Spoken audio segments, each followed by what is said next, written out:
8 మాసాలు అవుతా ఉంది. ఈ రోజుకు కూడా మహిళలకి భద్రత లేనటువంటి ప్రభుత్వంలో మనం ఉన్నామనేటువంటిది మరొకసారి నిదర్శనమైంది. అన్నమయ్య జిల్లా మదనపల్లి గౌతమి అనేటువంటి మహిళ మీద గణేష్ అనేటువంటి కుర్రవాడు యాసిడ్ దాడి, కత్తితో పొడిచి యాసిడ్ దాడి.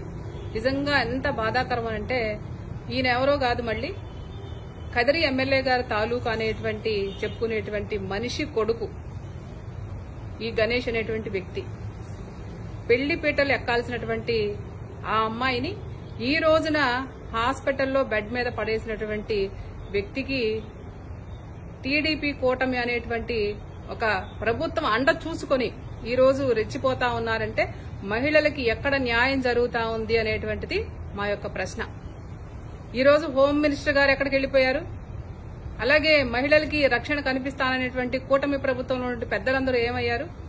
లోకేష్ గారు ఒక స్టేట్మెంట్ ఇచ్చారు, తగిన న్యాయం చేస్తామని. అసలు మహిళల మీద అఘాయిత్యాలు కానివ్వండి, యాసిడ్ దాడులు కానివ్వండి, ఇలాంటివన్నీ చేయడానికి భయపడేటువంటి కార్యక్రమాలని మీ కూటమి ప్రభుత్వం ఎందుకు తీసుకురావట్లేదు అనేటువంటిది నేను అడుగుతా ఉన్నా. చట్టాన్ని తీసుకురండి.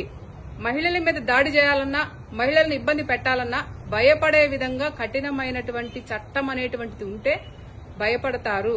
కాబట్టి మీరందరూ కూడా రెడ్ బుక్ రాజ్యాంగం మీద ఉన్నటువంటి ఫోకస్ పక్కన పెట్టి ప్రజలకి, మరి ముఖ్యంగా ఆడవారికి భద్రత కల్పించే విధంగా మీరందరూ కూడా ముందుకెళ్లాలని మేమందరం కూడా మహిళా లోకం. ఎందుకంటే మహిళ మీద నెల రోజుల్లో పెళ్లిపీట లెక్కాల్సినటువంటి ఆ అమ్మాయిని ఈ రోజు హాస్పిటల్ బెడ్ మీద చూస్తా ఉంటే ఎంత పాశవికంగా నిజంగా ఆ మనిషి ఈ పని చేశాడు అని మీ అండతో, మీ కూటమి ప్రభుత్వం అండతో చేశాడు అని అంటే కూటమి ప్రభుత్వంలో ఉన్నటువంటి పెద్దలందరూ కూడా దీన్ని పరిగణలోకి తీసుకోవాలి.